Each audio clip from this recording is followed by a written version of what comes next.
Hey, so my name is Kimberly Ann. I know your ears perked up when I posted that reel across the top, or the little, whatever you call that, across the top of Facebook. Just a little quick announcement to let you know that today you heard, Miss Kimberly Ann is talking about her frustration. Yes, I am. Yes, I am. I think it's very important to talk about frustration. Now, listen, we had been in John 16, right? I was going to grab my notes. Nah.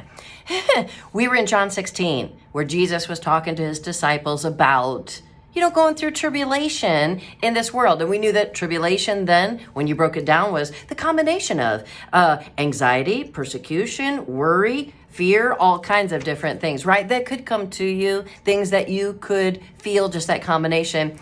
And so then I was like, hey, we stopped halfway through. We'll catch the rest of John 16 in a minute.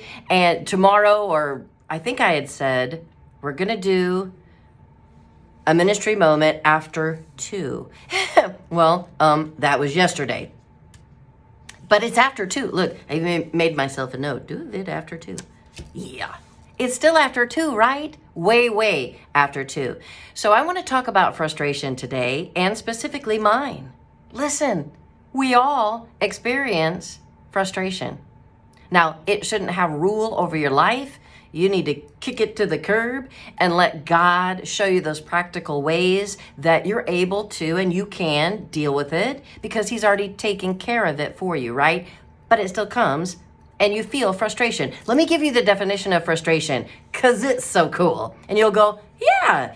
And if I can say this right, it will make you feel a little bit better about the fact that frustration does come. Sometimes you feel so guilty about being frustrated that we can't get to the solution of that, right? The solution of why, how you're dealing with it, and why haven't you kicked it to the curb thus far. All right, so the official definition of frustration is this, my friends: the feeling of being annoyed, right? The feeling of being annoyed. Wait, you're annoyed at the inability to change what is happening around you that affects you.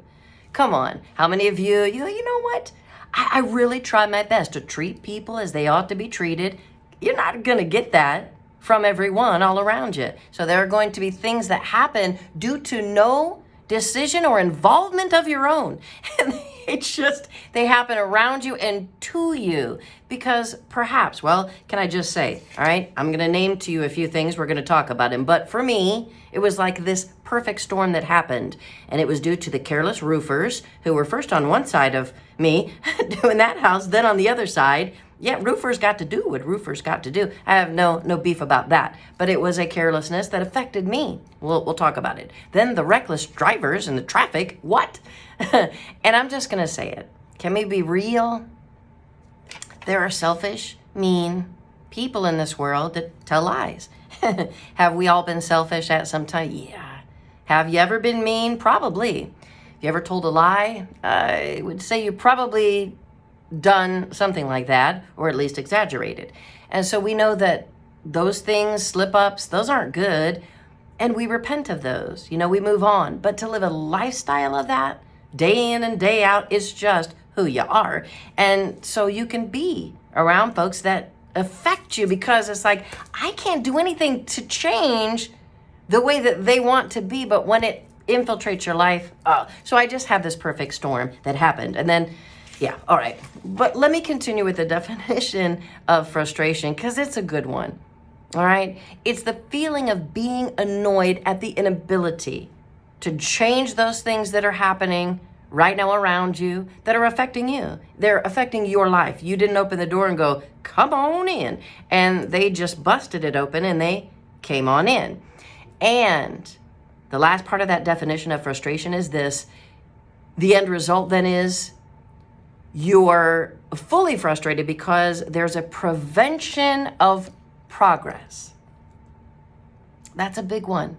A prevention of progress in the situation overall but the prevention of you progressing to a place where you go, okay, got it now. It's handled. This is good. And it's no longer affecting me, you see? So can I talk to you a bit about my frustration? All right. So first of all, and I'm going to make this really quick.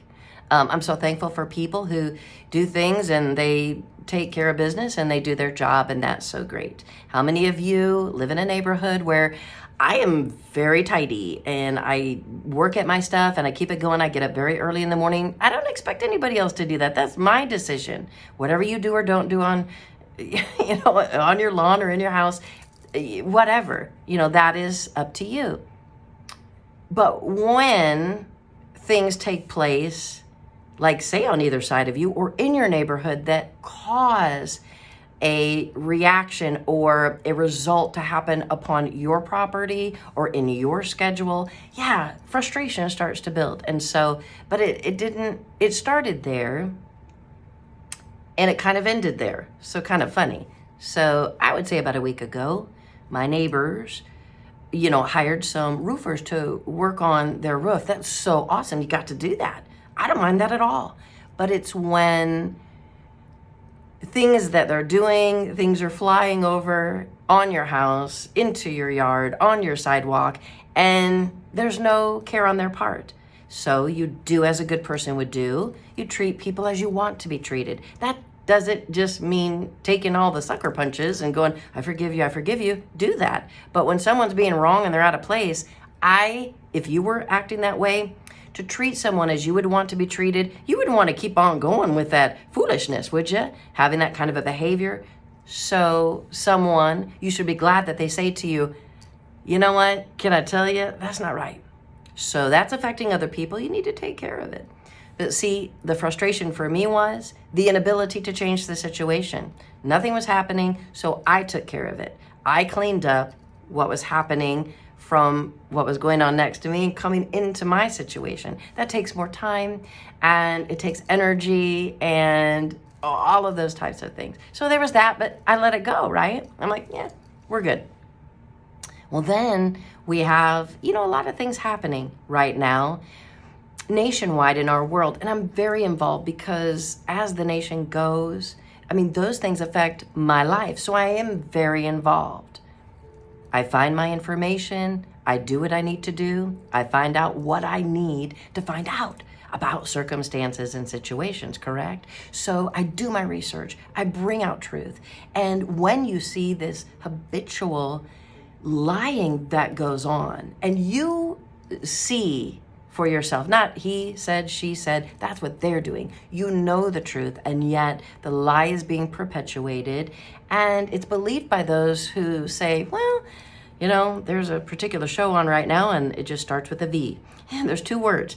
And really, it's somebody else's perspective to bring everything to their slant the way they want everything to be. So that's not reality. But here's the thing. People are affected by that. People come into your circle or your realm and they're reacting or talking or making decisions based on what you know is a lie, what you know is an untruth.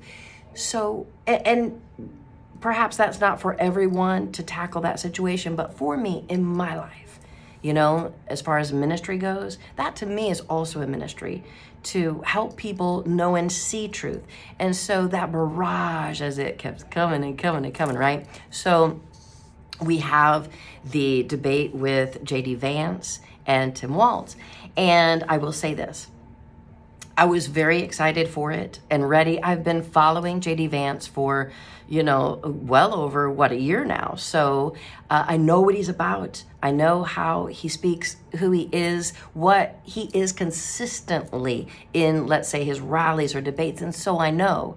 And then you just hear all this chewing on him, things that aren't true. Well, he may pretend he's that, but he's really this, when you know that's not true. So that affects you. That causes frustration because you can't change those things that are affecting you and affecting other people in a wrong way. You want them. We want, as a nation, as people, to be able to make a correct decision. So I want to know what I need to know, which is truth on all fronts. Where are the weaknesses or the policies that are not good? Where is the truth and the strength and the awesome things that are great, right? We all need to be able to make those proper decisions. And so there was that. But here's what happened.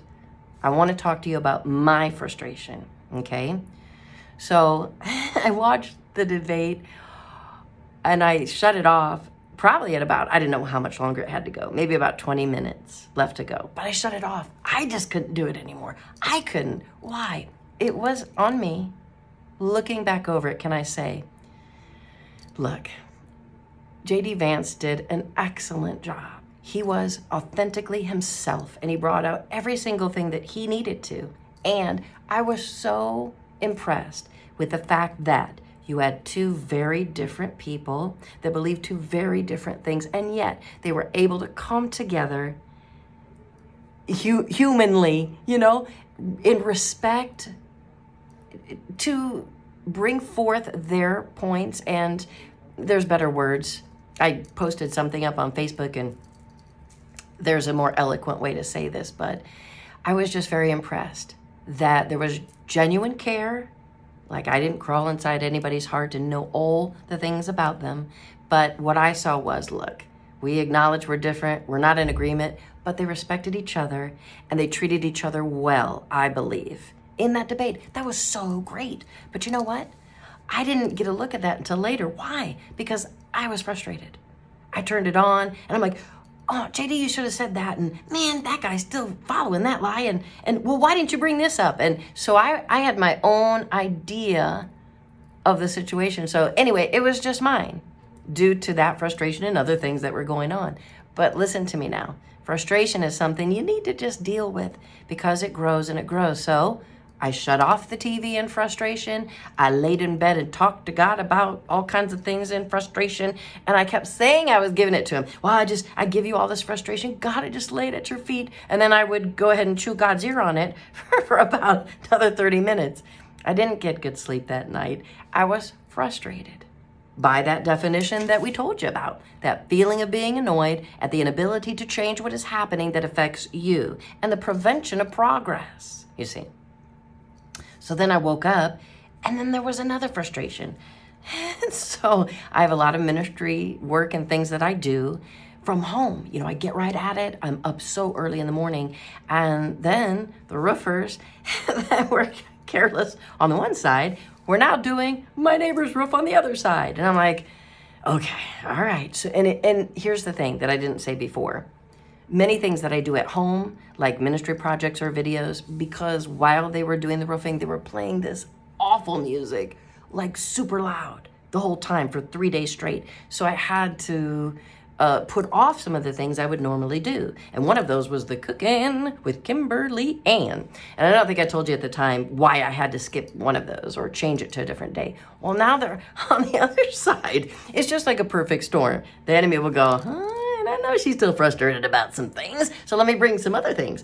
So I was very happy for them that they were getting their roof done. And I didn't pre-think in my mind, they're probably gonna act that way. No.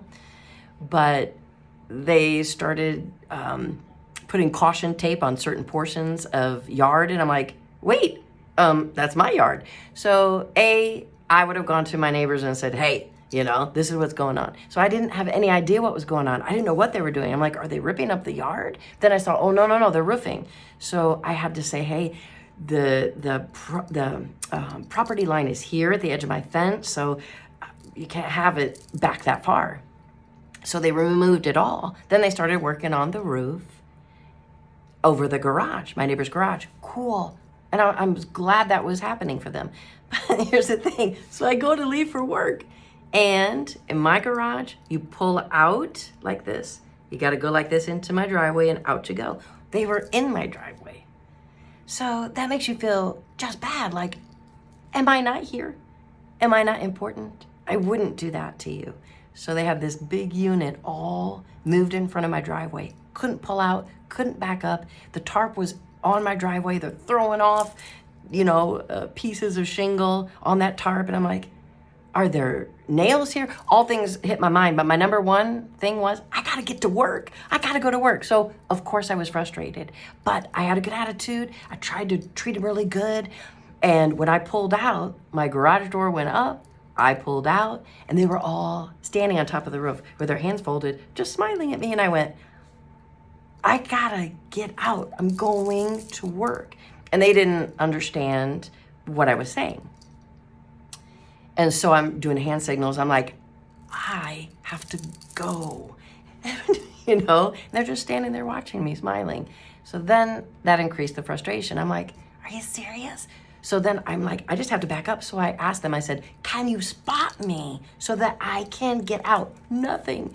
So you see, then you drive to work that way. But see, I wasn't prepared because that original, if I can say, emotion of frustration, spirit of frustration was still upon me from the night before. I didn't get good sleep. So, I probably didn't say really what I needed to say. I needed to go, hold on, call work. Hey, I'm going to be a little bit late. And this is why. You don't like to have to do that. But I should have asked them to come down and had a conversation face to face. But I felt like I didn't have time. I was upset that they didn't care. So I left, drove to work, and then the most reckless driver zooming around, about knocked me off the road. And so see how it goes. It just continues to go. So I want to talk to you today just about that frustration. We all feel it. Don't feel guilty when it comes along, but definitely don't hang on to it. Don't treat it as a friend. Don't keep talking with it. Sometimes you have a conversation with your frustration for a very long time. And the things that I've given you, the examples I've given you today, they're not all of them. There were other little things. It was like a perfect storm. But that's all of us in life. You see, if you think that I don't get frustrated, of course I do. We all do as human beings. And listen, for my job, in what I do, I can't pop on the air and for 4 hours keep bringing you frustration. Immediately, it depends on what jobs people have to do. I see Christian radio and radio as a whole as a ministry in which you're coming going, hey, you're to make a difference, and you're not coming to bring people more of what they're already dealing with. So yeah, you got to get it together and go. But then you get off the air and you're going to have to look at that and deal with that frustration or whatnot, whatever it is. So I wanted to come to you today. I may not have even said everything right now in a perfect way, but I said it in a real way, an honest way, a transparent way, so that you know when you have frustration. And now we know that great and grand definition of it, and I go, wow, does that fit? That sure fits. Absolutely. You can't let that frustration remain.